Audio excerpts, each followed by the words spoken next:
اعوذ باللہ من الشیطان الرجیم بسم اللہ الرحمن الرحیم۔ محترم ناظرین گرامی، نبی کریم صلی اللہ علیہ وسلم کے ایک فرمان کا مفہوم کچھ یوں ہے کہ دو گناہ ایسے ہیں جس کی وجہ سے قبر میں بہت ہی سخت عذاب ہوگا۔ وہ دو گناہ کون سے ہیں؟ جاننے کے لیے اس ویڈیو کو آخر تک ضرور دیکھیے گا۔ ناظرین، جیسا کہ اس بات میں کوئی شک نہیں کہ انسان گناہوں کا پتلا ہے، اس سے ہر وقت چھوٹے بڑے گناہ سرزد ہوتے رہتے ہیں۔ بڑے سے بڑا متقی اور پرہیزگار شخص اس بات کا دعویٰ نہیں کر سکتا کہ وہ گناہوں سے بالکل پاک ہے یا اس سے کبھی کسی گناہ کا ارتکاب نہ ہوا ہو۔ لیکن ایک مومن اور غیر مومن میں فرق یہ ہے کہ مومن جب کوئی گناہ کر لیتا ہے تو وہ اپنے رب کی طرف پلٹتا ہے، یعنی کہ اللہ تعالیٰ سے گناہوں کی معافی مانگتا ہے، اور غیر مومن اللہ تعالیٰ سے گناہوں کی معافی نہیں مانگتا۔ حضرت عبداللہ ابن مسعود رضی اللہ تعالیٰ عنہ نے فرمایا، مومن اپنے گناہوں کو یوں دیکھتا ہے جیسے وہ ایک پہاڑ کے دامن میں بیٹھا ہو اور ڈرتا ہو کہ وہ اس پر گر نہ پڑے، اور فاجر اپنے گناہوں کو ایسے دیکھتا ہے گویا ایک مکھی تھی جو اس کی ناک پر بیٹھ گئی اور جسے اس نے ہاتھ ہلا کر اڑا دیا۔ ناظرین، گناہ تو گناہ ہوتا ہے، چاہے چھوٹا ہو یا بڑا ہو۔ دو گناہ ایسے ہیں جس کی وجہ سے آپ کو قبر میں سخت عذاب ہوگا۔ وہ دو گناہ کون سے ہیں ہم آپ کو اس ویڈیو میں بتائیں گے۔ ہمارے پیارے نبی حضرت محمد صلی اللہ علیہ وسلم نے ارشاد فرمایا کہ وہ قبروں کے قریب سے گزرے، دو قبریں تھیں۔ آپ صلی اللہ علیہ وسلم نے فرمایا کہ ان دونوں میں عذاب قبر ہو رہا ہے۔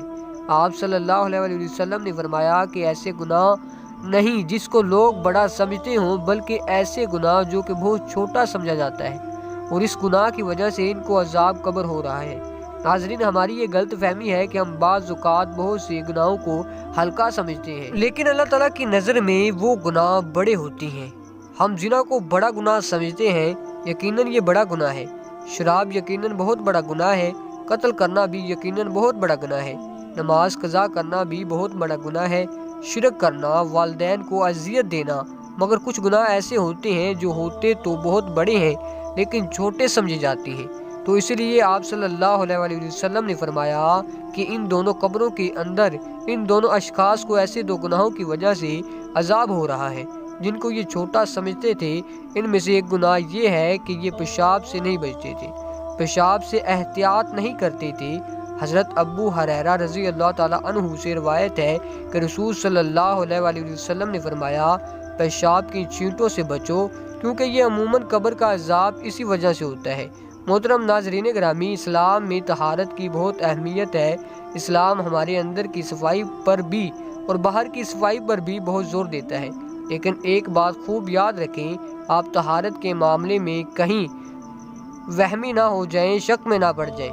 واش روم کے اندر اتنا تھوڑا سا خیال کریں کہ آپ کو چھینٹے نہ پڑیں، اتنا زیادہ نہیں کہ آپ واش روم سے نکل رہے ہوں اور سوچیں کہ کہیں آپ کو چھینٹے تو نہیں پڑ گئی۔ ناظرین، احتیاط کریں کہ کھڑے ہو کر پیشاب کرنا بالکل غلط ہے۔ جو لوگ ایسا کرتے ہیں ان لوگوں کو اس عمل سے روکا گیا، کیونکہ بہت باریک چھینٹے اگر آپ کو پڑ جائیں تو علماء کہتے ہیں کہ وہ آپ کو معاف ہیں، کیونکہ ان سے بچنا ممکن نہیں۔ دوسرا، قبر میں جو شخص دفن تھا، اس کے بارے میں حضور اکرم صلی اللہ علیہ وسلم نے فرمایا کہ یہ شخص چغلی کیا کرتا تھا، ادھر کی بات ادھر کیا کرتا تھا اور ادھر کی بات ادھر کیا کرتا تھا، اسے عذاب قبر ہو رہا ہے۔ اس سے بھی پتہ چلتا ہے کہ جب لوگ چغلیاں کرتے ہیں تو یہ صغیرہ گناہ کے مرتکب نہیں ہوتے۔ ہمارے ہاں زنا کو تو برا سمجھا جاتا ہے، شرابی کو برا سمجھا جاتا ہے، لیکن چغل خوری کو کچھ بھی نہیں سمجھا جاتا۔